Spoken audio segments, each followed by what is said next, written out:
बुधवार के दिन अगर शंकर पर 1 लोटा पानी चढ़ाया जाता है तो जिन लड़कियों का विवाह नहीं हो रहा, जिन बच्चों का विवाह नहीं हो रहा, उन बच्चों के भी विवाह हो जाते हैं। हमारा कुंदकेश्वर महादेव का ही वर्णन किया गया। जिन बेटों की कोई 30 साल का हो गया, 35 साल का हो गया, 42 साल का हो गया, विवाह नहीं हो रहा, लड़की 35-36 साल की हो गई, 40 वर्ष की हो गई, 27 साल की हो गई, विवाह नहीं हो रहा, बहुत चिंता में हो, बहुत टेंशन में हो, तो शास्त्र कहता है, हमारा शिव महापुराण का कथा वर्णन करती है, हाथ में 2 लोटा जल, 2 लोटे जल लीजिए और दोनों लोटे जल से शंकर भगवान का, जिस लड़का लड़की का विवाह नहीं हो रहा, उसी का हाथ से शिवलिंग पर दोनों लोटा जल आधी आधी मात्रा में चढ़ाइए। मतलब थोड़ा थोड़ा जल कुंदकेश्वर महादेव के नाम से चढ़ाइए। वही जल लेकर जाइए और बेलपत्र के वृक्ष के नीचे उसी जल से 7 धार, पेड़ की परिक्रमा करते हुए 7 परिक्रमा उसी जल से, दोनों लोटे जल से 7 परिक्रमा कुंदकेश्वर महादेव के नाम से करवा दीजिए। उसका विवाह होकर ही रहेगा, निश्चितता में विवाह।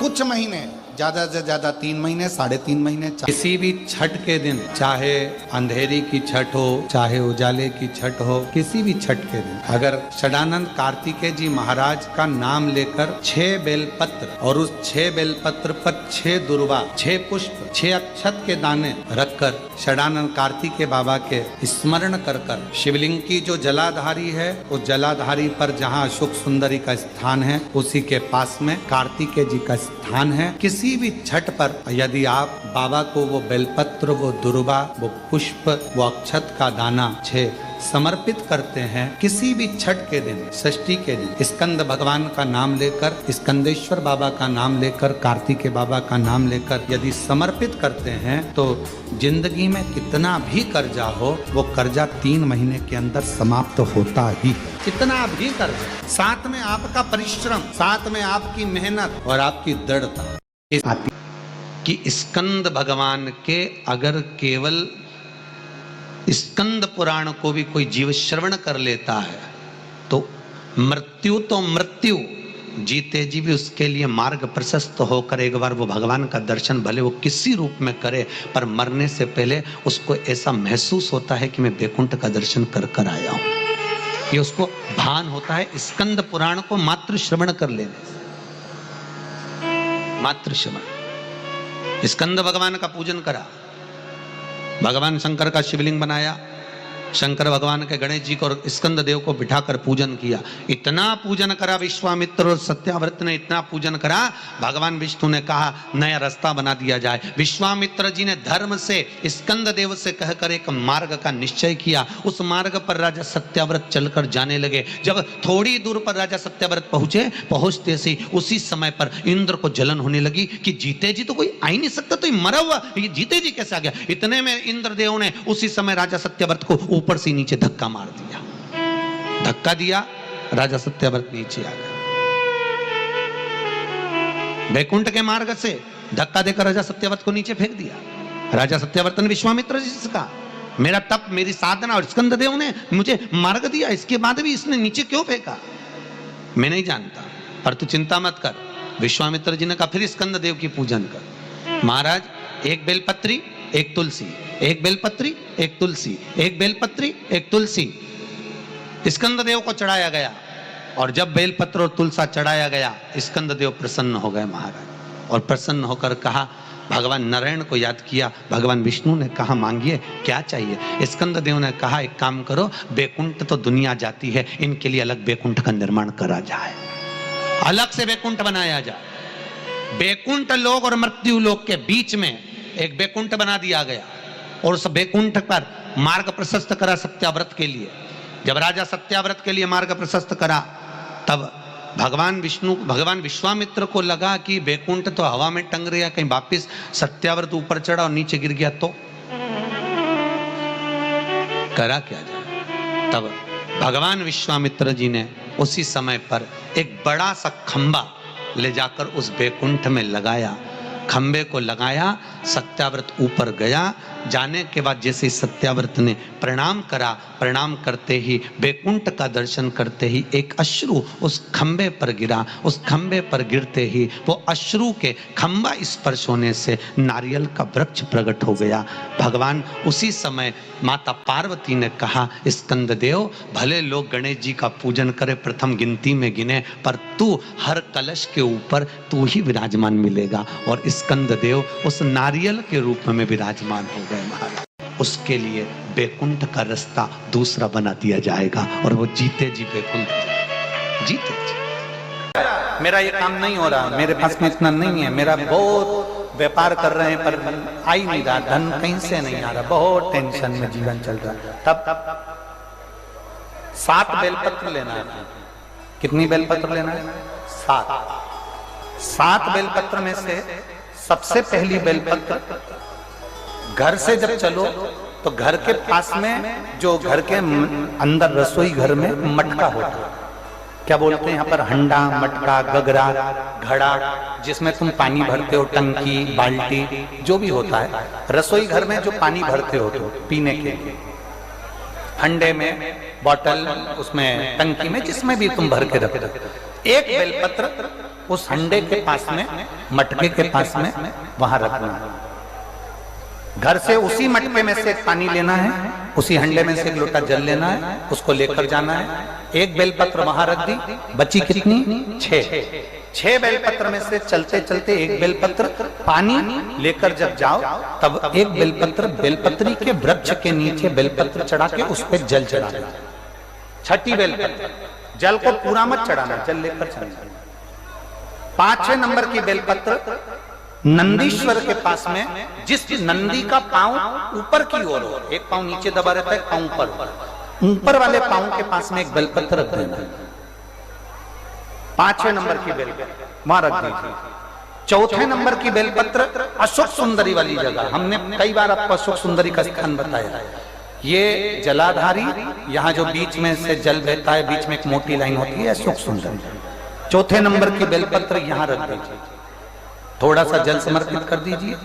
3रे नंबर की बेलपत्र, यहां बैठकर जल चढ़ा रहे हो तो यहां रखो, यहां बैठकर जल चढ़ा रहे हो तो यहां रखो, यहां बैठकर चढ़ा रहे हो तो यहां रखो, मतलब पार्वती जी का जो हस्तकमल है उस पर रखना है और उस पर जल चढ़ाना है। 3रे नंबर की।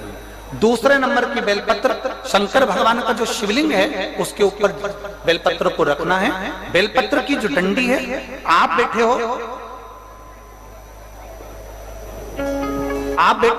वहां पत्ती का मुंह होना चाहिए, डंडी का मुंह तुम्हारे ठीक विपरीत। बेलपत्र यहां रखें। 2रे नंबर जल चढ़ाएं।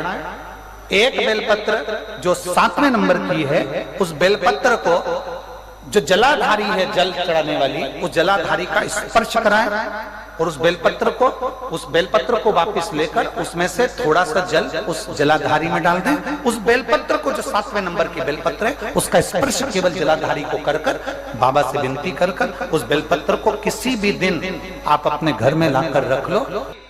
7 बेलपत्र का उपाय, 7 बेलपत्र का उपाय शिव जी का एक आनंद फल प्रदान करता है। पहली परिंडे के पास, 2री बेलपत्र के वृक्ष के नीचे, 3री नंदी के यहाँ, 4थी अशोक सुंदरी के यहाँ, 5वीं पार्वती जी के यहाँ, 6ठी भगवान शंकर के ऊपर, 7वीं जलाधारी का स्पर्श कराकर वापस।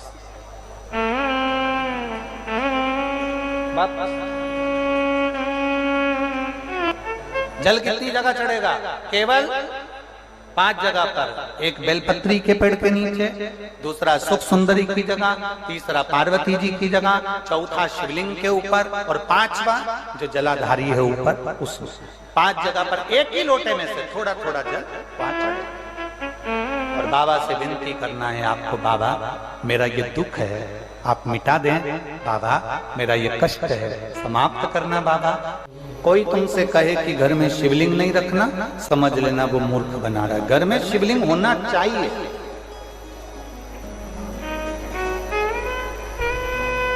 शंकर का शिवलिंग नहीं होता, वहां का जल, भोजन, अग्नि शुद्ध नहीं हो पाता, शुद्धता का भाव नहीं दे पाता। और एक और बात अपने अंदर उतार के रख लो, जितने लोग टीवी चैनल के माध्यम से सुन रहे हैं और जितने लोग पवित्र भूमि पर सुन रहे हैं और जितने लोग पूरे देश और विदेश में इस आस्था चैनल से और फेसबुक यूट्यूब से कथा सुन रहे हैं, बहुत ध्यान देना। सारे देवताओं की प्राण प्रतिष्ठा करना पड़ती है। राम जी की प्राण प्रतिष्ठा करना पड़ेगी, भगवान कृष्ण की प्राण प्रतिष्ठा करना पड़ेगी, देवी जी की प्राण प्रतिष्ठा करना पड़ेगी। कोई देवता हैं, शनि महाराज हैं, कोई देव हैं, इनकी प्राण प्रतिष्ठा करना पड़ेगी। पर केवल एक देव अधिदेव महादेव नर्मदेश्वर महादेव कैसे होते हैं जिनके प्राण प्रतिष्ठा की भी जरूरत नहीं पड़ती। स्वयं दुर्गा जो उत्पन्न हुई है, इसमें इतना बल कहां से आ गया? शंकर भगवान बोले रहे, ओ इंद्र, तुम्हारे अमृत से भी बड़ी प्रबल है ये दुर्गा।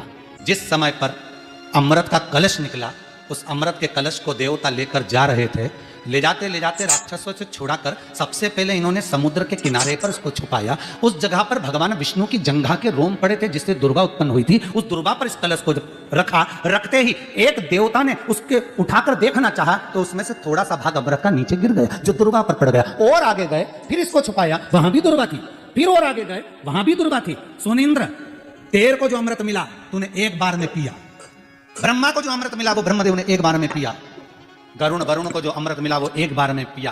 पर इस दुर्गा को जो अमृत मिला वो 5 बार मिला। इसलिए पंच दुर्गा लेकर तू गणेश के पास जा और उसको दे, क्योंकि ये 5 अमृत के कुंड से भी प्रबल है। ये 5 अमृत के कुंड से भी प्रबल है, लेकर जा तू ये दुर्गा। और इंद्र ने दुर्गा दी, गणेश जी को खिलाई। जैसे खिलाई, गणेश जी के भीतर की जो अग्नि थी वो समाप्त हो गई। तकलीफ किसकी जिंदगी में नहीं आती? भगवान राम के जीवन में भी दुख आया, भगवान कृष्ण के जीवन में भी दुख आया। तकलीफ किसको नहीं आती? सबको। इसीलिए किसी के दुख को देखकर कभी खुश मत हो। जरा सा किसी के ऊपर तकलीफ आई और सब लोग मिलकर चर्चा करने लगे, अच्छा हुआ, बहुत बढ़िया हुआ, ऐसा तो होना ही था, इसने तो ऐसा करा, अच्छा हुआ। ना, किसी को बीमारी आई, कभी मत कहो कि दूसरे को बीमारी आती है ना तो दुनिया के लोग सोचते हैं कर्म का दंड भोग रहा है, और खुद को बीमारी आई, फिर खुद को तकलीफ आई, फिर खुद को कष्ट आया, फिर। इसलिए कभी किसी की जिंदगी में अगर तकलीफ है तो भगवान से प्रार्थना करना, बाबा इसके जीवन में दुख आया है, भले मेरा बेरी है, कष्ट है, मेरे से लड़ता है, पर बाबा दुख समाप्त करना। जब हम सर्वे भवन्तु सुखिनः की कामना करेंगे ना तो सबसे पहले भगवान सुख हमको देगा, सबसे पहले सुख हमें मिलेगा। इत्र की शीशी खोलिए, दूसरे पर इत्र लगाइए, सबसे पहले इत्र की खुशबू किसको आएगी? जम के बोलो, अपने। हमारा हाथ सुगंधित होगा क्योंकि हमने इत्र की शीशी खोली है।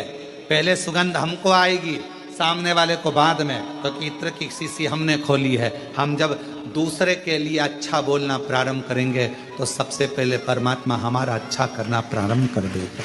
अच्छा, आपकी जिंदगी में कभी जीवन में अगर ऐसा लगे कि बहुत दुख है, बहुत तकलीफ है, बहुत कष्ट है, एक बेलपत्र अपने हाथ में रखो,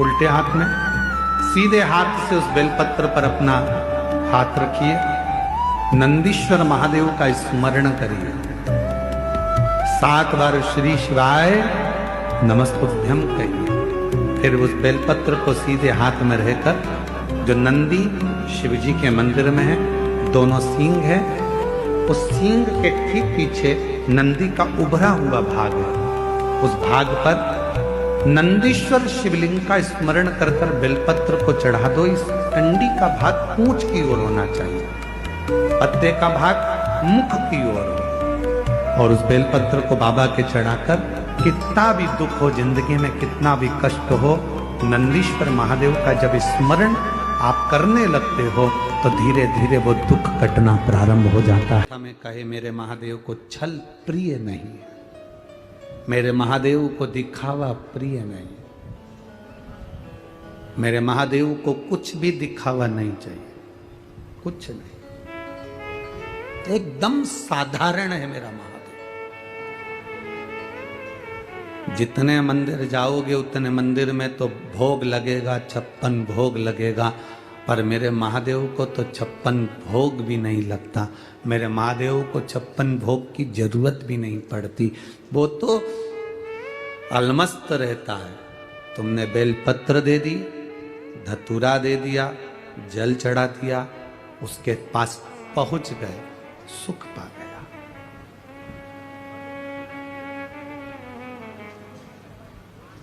पत्नी में, बच्चों में और घर की बुजुर्ग मां में एक अंतर बहुत बड़ा है, बहुत बड़ा। पति बाहर गया, दुकान गया, ऑफिस गया, बाहर गया, पति आता है तो पत्नी पति का मुख देखती है। क्या देखती है? बोलो, जम के बोलो। मुख देखती है, मेरा पति आया। पति जब घर आता है तो बच्चे अपने पिता का हाथ देखते हैं, उसके हाथ में क्या सामान है, मेरे पापा क्या लेकर आए। पत्नी पति का मुख देखती है, बच्चे पिता का हाथ देखते हैं, और घर की बुजुर्ग मां अपने बेटे का पेट देखती है, मेरा बेटा भूखा तो नहीं। घर की बुजुर्ग मां पेट देखती है। हम दूसरे की बात नहीं कर सकते, पर मेरा महादेव, मेरा शिव, मेरा ओघड़ी, मेरा शंकर, जब तुम जल चढ़ाने जाते हो, जल चढ़ाते समय तुम्हारे हाथ को मेरा महादेव पहचान जाता है, कितनी दुखी है, क्या दुख है, क्या तकलीफ है, क्या कष्ट है, मेरा महादेव जान जाता है। इलाज की शुरुआत हाथ से होती है भाई। होम्योपैथिक हो, आयुर्वेदिक हो, चाहे अंग्रेजी हो, सबकी जांच हाथ से चालू होती है। बोलो सही है कि गलत है? बीपी, शुगर, थायराइड, बुखार, सर्दी, खांसी, जो भी जांचना है बीमारी, डॉक्टर भी हाथ पकड़ेगा, आयुर्वेदिक भी हाथ पकड़ेगा, होम्योपैथिक वाला भी हाथ पकड़ेगा। जांच हाथ से चालू होती है। इसलिए आपसे बार बार कहते हैं कि 1 लोटा जल महादेव